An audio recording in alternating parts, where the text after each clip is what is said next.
Hello friends, I am Vinayak Krishnan, Assistant Professor in the Department of BMS from SIS College of Commerce and Economics, Sion East, Mumbai. Today I am going to take you across a few concepts of management accounting, or else it's even known in different names such as accounting for managerial decisions. Management accounting is defined as a branch of accounting dealing in presenting accounting information in a manner that guides management in the creation of policies and performance of day-to-day activities of a concern effectively and efficiently. Management accounting is a step ahead of financial accounting. In financial accounting, recording of transactions take place and accordingly statements are made. Now, using these statements, management accounting further moves on. Let us understand a few features of management accounting. It helps in decision making, it is future oriented, it helps to increase the efficiency by looking into the shortcomings of the past. Now, the most important feature of management accounting is it does not have any prescribed rule or format. If you look into company law, Companies Act 2013 prescribes a certain format for the balance sheet as well as the income statement. But if you look into management accounting, there is no such format. You may use special techniques in management accounting. A few techniques are as follows. It could be common size statement, comparative statement, trend statement, ratio analysis, and so on. Management accounting, as referred to in the second point, it is future oriented and it plays a vital role in forecast. It helps to project the future for the organization. Let us understand the major differences between financial accounting and management accounting. The first point is about objective. Financial accounting is concerned with recording of transactions and its main objective is to ascertain its financial position of the concern. That is, whether there is a profit, whether there is a loss. Whereas in management accounting, its main aim is to provide the management with a decision-making capability. Now, financial accounting is surely required to know the financial position, but apart from that, most importantly, reporting as per various laws. Be it company law, be it the Income Tax Act, you need accounts. But whereas in management accounting, it is for the management's internal purpose. You don't need to report it to outsiders. Legal compliance, is financial accounting compulsory? Yes, it is. It's absolutely compulsory. But what about management accounting? The management may or may not. Moving further, the financial statements under financial accounting, as I told you earlier, there are certain laws in place and the statements have to be in tune with the laws and principles. Whereas the management accounting does not have any such requirement. It can be as per the requirements of the management. Financial accounting deals with the past, with activities that have already happened and been recorded. Hence, it has to be audited. But what about management accounting? How can you audit projections if it has not yet taken place? So management accounting does not facilitate the need of an audit. Now, financial accounting is on transactions that have already occurred. We are analyzing. But in management accounting, we are majorly concerned with comparisons and future projections, hence forecasting. Now the usage. It is for external use, shareholders, debtors, creditors, government, etc. Review examples, whereas management accounting is only and solely for internal purposes for its own use. Now, the balance sheet under management accounting is very different from what we would have observed under financial accounting. Let us understand its format. Now, a balance sheet usually has liabilities and assets, as you all are aware about. But in management accounting, the balance sheet is primarily divided into two parts. The first being sources of funds and another being application of funds. Sources of funds mean from where the funds are raised. Funds can be raised from two places. Either the funds can be raised from the owners or shareholders or proprietors of a concern, or the funds can be raised from outsiders. Now, the owned funds comprise of equity share capital, preference share capital, and reserves and surplus. Now, this reserves and surplus is after deducting any negative balance or loss in P&L account, as well as any fictitious assets that have not been written off so far. Now, your borrowed funds, that is funds from outsiders, can be either bonds, debentures, long-term loans, and so on. It can either be secured as well as unsecured. The total of owned funds and borrowed funds that you can see here is called the capital employed. The funds that have been procured need to be applied. Now, where all can they be applied? They can be applied in building assets for business operations, that is fixed assets, or else they could be employed for the day-to-day functioning of the business, that is working capital, or else if there are any savings, these savings can be invested for the long term, and that is long-term investments. So that means application of funds majorly comprises of fixed assets, long-term investments, and working capital. Gross block means the original cost. Depreciation refers to the reduction in the value of the assets as a result of wear and tear, use, effluxion of time, or obsolescence. The net block is the final balance that appears in the balance sheet. Long-term investments are investments for a period of more than 12 months. They could be either in shares or any other investment. Working capital refers to the difference between current assets and current liabilities. Current assets are further divided into quick and non-quick assets, whereas current liabilities are further divided into quick and non-quick liabilities.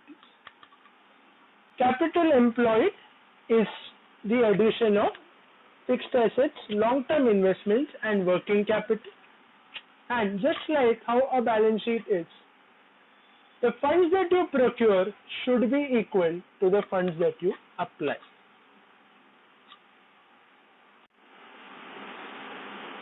Let us understand a few terms under management accounting. Sources of funds, factors from where the funds have been raised.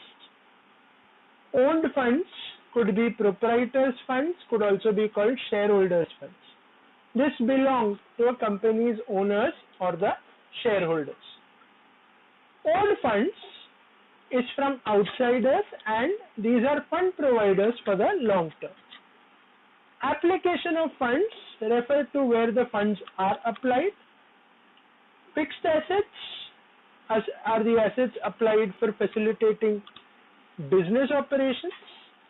long-term investments are held for greater than 12 months, whereas working capital refers to the difference between current assets and current liabilities. Now we learned earlier about quick assets and non-quick assets. Now what are quick assets?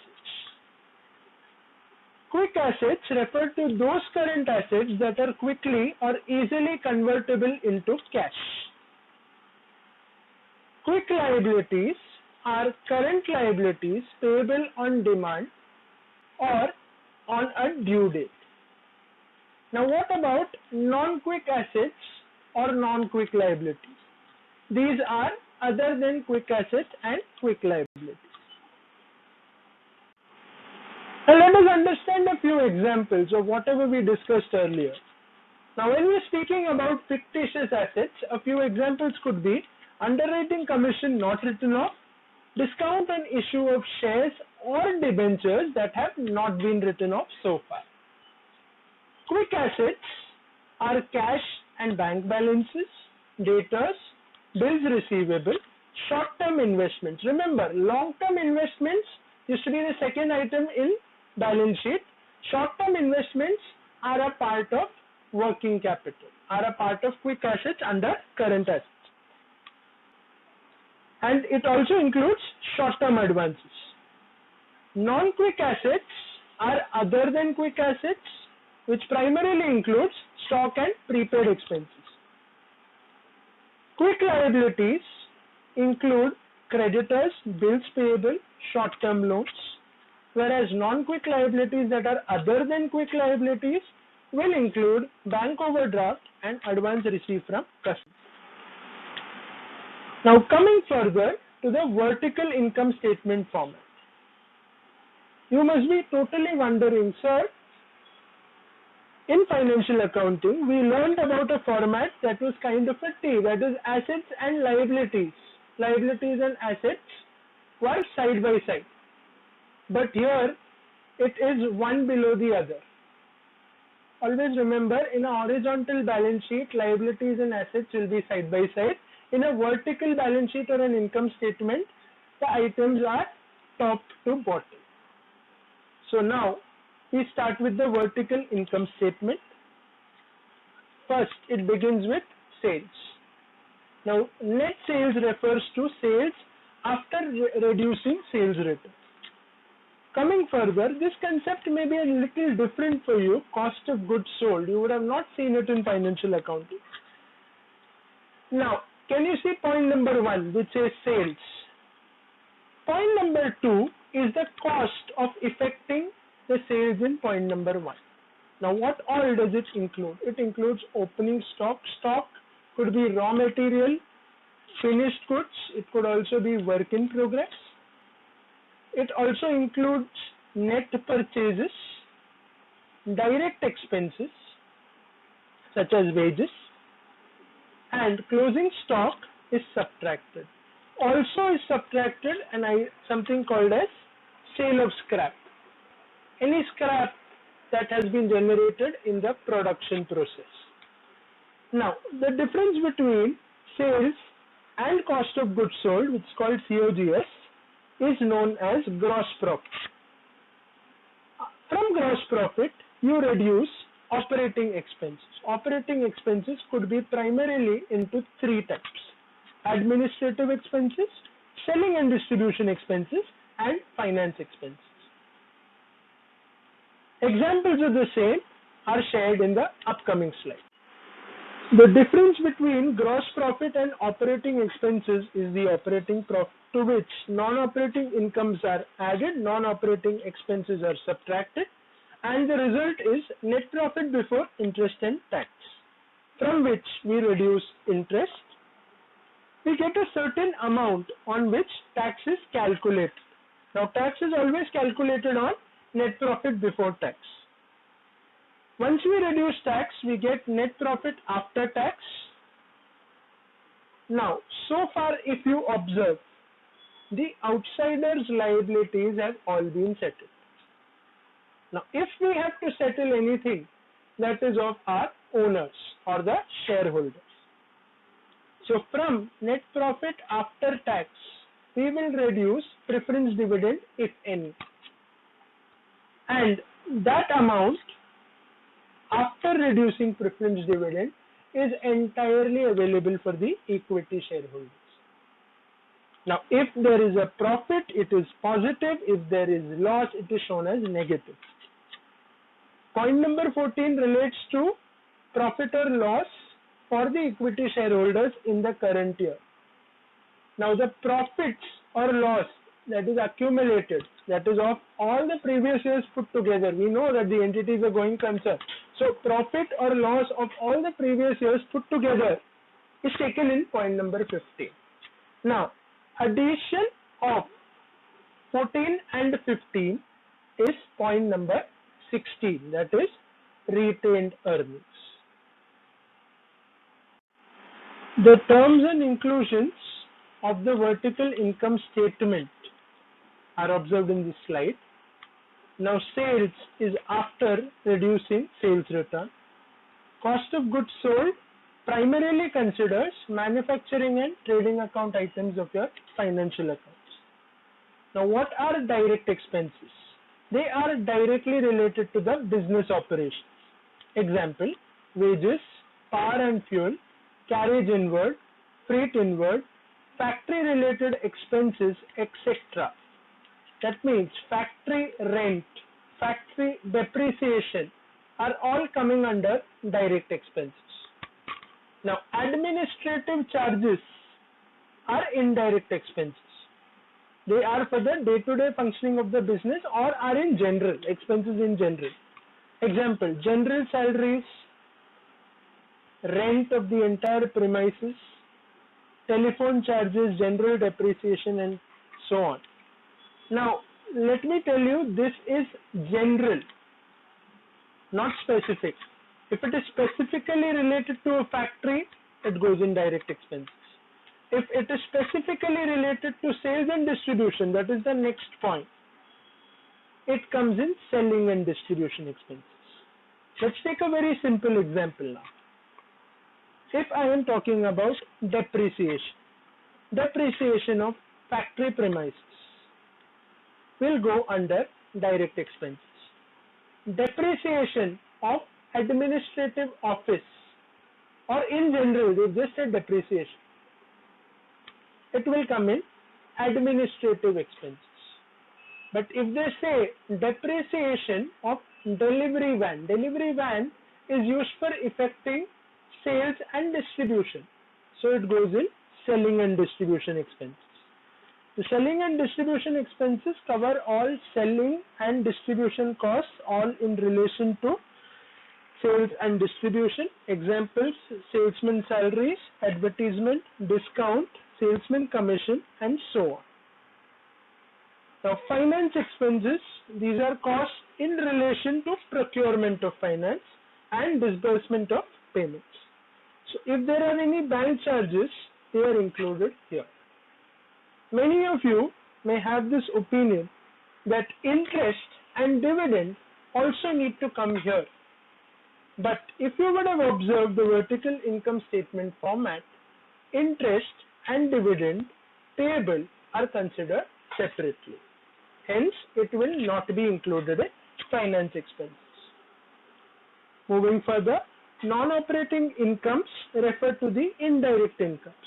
Example, dividend on investments received, interest received on investments. If any discount has been received, all come under non-operating incomes. It also includes profit on sale of fixed assets or investments. Non-operating expenses are indirect expenses not directly related to business operations. Example, loss on sale of fixed assets or investments. Now, tax is always charged on the NPBT amount, that is net profit before tax amount. Coming to tools of financial analysts. Now, we are going to speak about the first tool, that is common size statement. Now, what is a common size statement? It is a statement that facilitates vertical comparison. Vertical comparison as in from up to down. It is for items within the same year. Now these items are expressed as a percentage. Percentage of what? Percentage of either net sales if it is a vertical income statement, or capital employed if it is a balance sheet. I'll repeat it again. Common size statements are expressed as a percentage. Now if you are considering an income statement, the items in a common size statement are expressed as a percentage of net sales. Whereas if you are considering a balance sheet, the items within the balance sheet are expressed as a percentage of capital employed. Now, net sales and capital employed are taken as the base in vertical income statements and balance sheets respectively. Before we begin, the format of the balance sheet and income statement must be well versed. If you don't know this, you cannot proceed further with either common size, comparative or trend. So I will advise you to practice the format of the balance sheet as well as income statement. It is exactly the same, only a few columns may be added in case of each of these tools. Coming with the common size balance sheet example. All the figures have been given. Sources of funds comprise of owned funds and borrowed funds. The total is the capital employed, and application of funds comprises of fixed assets, investments and working capital. So as you can observe, the sources of funds is equal to application of funds. But how do you get these percentages? Now, let us understand. If you remember what I told you earlier, the items in a balance sheet or an income statement are expressed as a percentage of something. Now, since we are speaking about the balance sheet, all the items are expressed as a percentage of capital employed. Let us take the first item. We are talking about owned funds. Owned funds is 2 lakh rupees. Now, you divide 2 lakh divided by 5 lakh into 100 will give you 40. Again I am repeating, 2 lakh divided by 5 lakh will give you 40. Let's move further. 3 lakh divided by 5 lakh will give you 60. And this is the way the entire common size balance sheet is solved. If you similarly apply 2,50,000 divided by 5 lakh into 100 gives you 50%.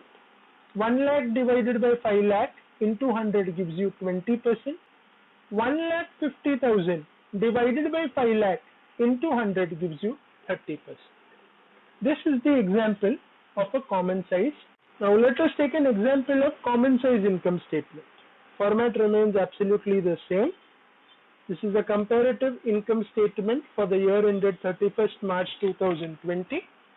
Sales are 40 lakhs, COGS 24 lakh, GP, that is the gross profit, 16 lakh, operating expenses 4 lakh, difference between 3 and 4 is 12 lakh, interest is 2 lakhs, net profit before tax 10 lakhs, on which 30% tax is calculated and gives you a net profit after tax of 7 lakhs. Now wondering how these percentages came up. Just like the balance sheet, even in an income statement, items are expressed as a percentage. Percentage of what? Percentage of net sales. So now let us understand. Now 40 lakh divided by 40 lakh gives me in 100%. There's no doubt about that. 24 lakhs divided by 40 lakhs, that is 24 lakh divided by 40 lakh into 100 gives me 60%. 16 lakhs divided by 40 lakhs gives me 40%. 4 lakhs divided by 40 lakhs gives me 10%. 12 lakhs divided by 40 lakhs into 100 gives me 30%. 2 lakhs divided by 40 lakhs is 5%. 10 lakhs divided by 40 lakhs is 25%. 3 lakhs divided by 40 lakhs is 7.5%, and 7 lakhs divided by 40 lakhs is 17.5%. I hope this is clear. Now, a trend statement is another tool in management accounting. It shows an increasing or decreasing trend for every individual item in comparison to the base year, that is the first year. The first year is taken as the base year generally. Now, there is a comparison made between 2 or more years. That is why it is an inter-year comparison. It is different from a common size statement because common size statement has only 1 year into consideration, but this has many years. Again, there is one more difference. Common size statement was vertical comparison. That is, the items were compared from up to down, either as a percentage of capital employed or as a percentage of net sales. Whereas in trend statements, each and every item is individually evaluated. I repeat, each and every item is individually evaluated. Now, the first year figures are 100. What is the formula? Current year figures upon base year figures into 100. Let us understand the trend balance sheet with the help of this example. The trend balance sheet is as on 31st March.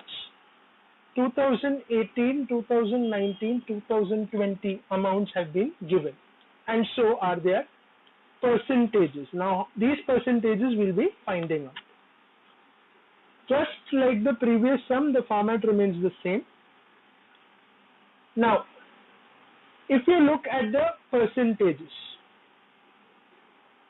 the first column of 2018 is having everything as 100. How has this happened? Let us understand. In 2018, the amount that we have is 10 lakhs in case of owned funds, 20 lakhs in case of borrowed funds, capital employed is 30 lakhs. Now, 10 lakhs, 20 lakhs, 30 lakhs are not going to be compared with each other. You are going to compare 10 lakhs with 10 lakhs. 20 lakhs with 20 lakhs and 30 lakhs with 30 lakhs. Let us understand. If you remember the formula that I told you earlier, the formula in a trend balance sheet or an income statement is current year figures upon base year figures into 100. What is the current year figures? Current year figures is 10 lakhs. What is the base year? Base year you are taking it as 2018. So 10 lakh divided by 10 lakh into 100 gives me 100%. Now 20 lakh divided by 20 lakh into 100 gives me 100%. And similarly 30 lakh divided by 30 lakh into 100 gives me 100%.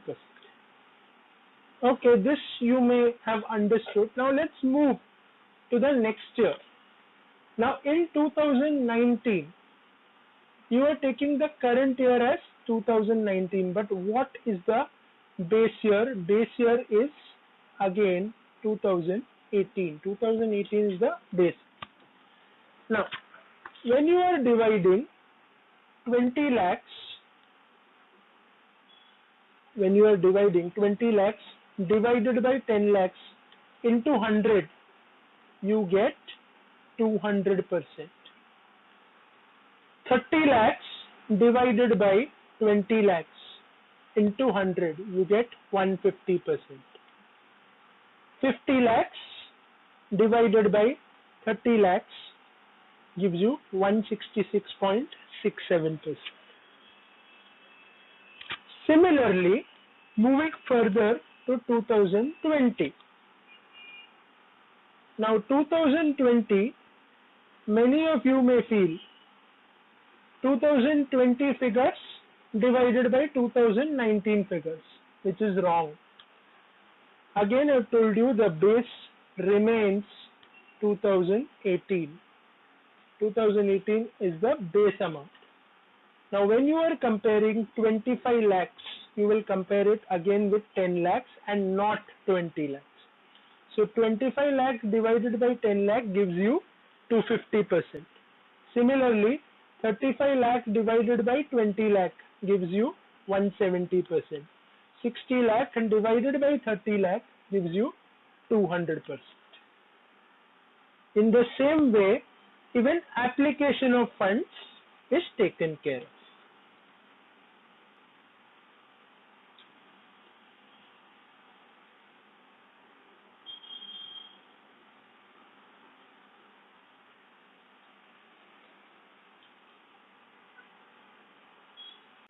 This is an example of a trend income statement for the year ended 31st March. Figures of 2018, 2019 and 2020 are given, and so are their percentages. The formula, as I told you earlier, is current year figures upon base year figures into 100. In case of 2018 being the current year and 2018 being the base year itself, all the columns, all the items in the percentage column will be 100. How is that possible? 30 lakhs is being divided by 30 lakhs and it gives 100%. Similarly, 20 lakh divided by 20 lakh gives us 100% and so on. Now, when 2019 becomes the current year and 2018 is the base year, 2019 is taken as the current year and 2018 is the base year, we divide 40 lakh divided by 30 lakh for getting 133%, 24 lakh and divided by 20 lakh for getting 120%, 16 lakh divided by 10 lakh for getting 160%, and so on. Now moving further to 2020. I am comparing 2020 figures with 2018 figures. 50 lakh divided by 30 lakh gives me 166.67%. 28 lakh divided by 20 lakh into 100 gives me 140%. 22 lakh divided by 10 lakh into 100 gives me 220%. This similar procedure is to be applied for all the items in the trend income statement. Let us now speak about the comparative statement. A comparative statement makes a comparison between two immediate successive years. For instance, we consider years 2019 and 2020. Since both of these are immediate successive years, comparative statement can be prepared of these years. However, if we have one year that is 2013 and the other year is 2019, we cannot prepare a comparative statement as both these years are not consecutive. I hope this is clear. Now moving further, comparative statement represents change in the amounts of the current year over the amounts of the previous year. It compares figures of the current year with the figures of the previous year, and hence it is inter-year comparison.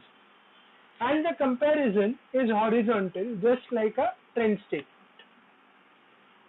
The change in the amount is compared with the base year figure. Formula can be given as, for the purpose of finding amount change, we reduce current year figures and base year figures. And for calculating percentage change, we calculate amount change upon base year figure into Understand comparative balance sheet with the help of this example. As on 31st March 2019, we take into account 4 columns in addition to the particulars column, that is previous year figures 2018, current year figures 2019, change in amount of 2019 over 2018, and the percentage change in 2019 over 2018. Now we compare 20 lakhs and 10 lakhs. 20 lakh minus 10 lakh gives us 10 lakh. Now this 10 lakh I am going to divide it with base year. This 10 lakh I am going to divide it with base year. So 10 lakh divided by 10 lakh gives me 100%. Okay, let's understand the next one. 30 lakhs minus 20 lakhs gives me 10 lakhs. What do I do with this 10 lakhs? This 10 lakhs I would be dividing with base year figure of 20 lakhs. So 10 lakh divided by 20 lakh gives me 50%. Moving further, 50 lakh minus 30 lakh is how much? It is 20 lakh. Now this 20 lakh I would be dividing it with what? Base year figure, and the base year is 30 lakhs. 20 lakh divided by 30 lakh is 66.67. In this way, this sum can be solved. Now moving further to a comparative income statement example, format remains the same. Again the same set of columns. In order to understand, same methodology, I am taking current year figures minus previous year figure. I get an amount difference of 10 lakhs, and this 10 lakhs I am going to divide with 30 lakhs. And that is how I get 33.33%. Similarly, 24 lakh minus 20 lakh gives me 4 lakh. 4 lakh divided by 20 lakhs gives me 20%. This 6 lakhs that I am getting here is the difference of 16 lakh minus 10 lakh, and 6 lakh is divided by 10 lakh to get 60%. However, if your current year figures are less than your previous year figures, the difference should be shown in negative, and also the percentage change should be indicated as a negative change. Rest all of them is almost the same and can be solved further. Now, let us come to the summary of whatever we've learned so far. We would have surely understood that management accounting is not the same as financial accounting. Management accounting is more in relation to preparation of reports to aid decision making, whereas financial accounting is for ascertaining the financial position of the firm and also report to various stakeholders. The balance sheet under management accounting does not have liabilities and assets, whereas it has sources of funds and application of funds. Sources of funds is from where money is raised. Application of funds is where money is applied. The vertical income statement has a more detailed classification rather than just a manufacturing account, a trading account, or a P&L account.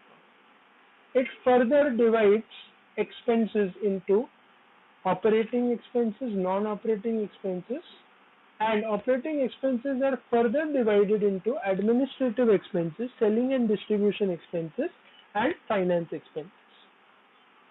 The formats more or less remain the same. You have the same balance sheet, you have the same income statement.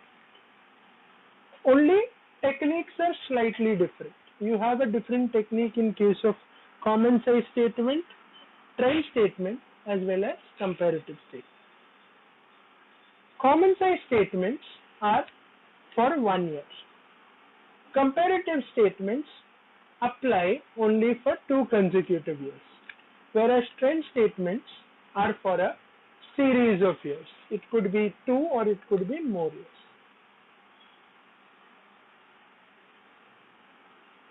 Short term refers to a period of 12 months or less in general terms, whereas long term is for a period greater than 12 months. This is a general interpretation.